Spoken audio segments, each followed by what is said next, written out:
according how was for you to make this movie? It was difficult. I never thought that the film would be so that the making of an animation film would take so much time and be so hard. Really, it's like every detail needs to be that's on the screen needs to be prepared, needs to be designed, and I knew about that because I've worked in animation for very long.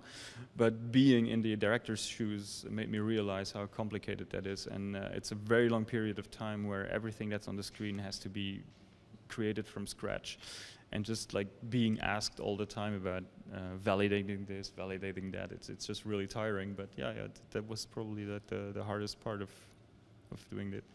Yeah. In Italy, White Fang was a great success in the 70s with Lucio Fulci, Tonino Ricci, or Alfonso Brescia. Did these Italian movies affect your work?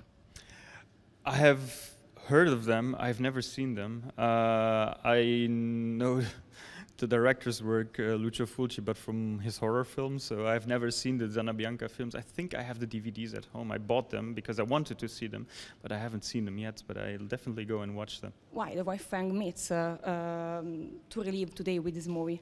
Perché?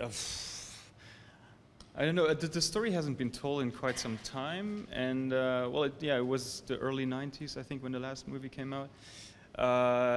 And I think the main reason is that in animation we were able to, for the first time, tell the story through the dog's perspective, which you can't do when you're working with actors and a trained dog. The dog will only go so far when you ask him to do things. In animation, we had the chance to be in the dog's perspective all the time and like tell the story through his eyes and make him do what we want him to do. So the main reason is the technique that we used, which allowed us to be in the dog's shoes, so to speak.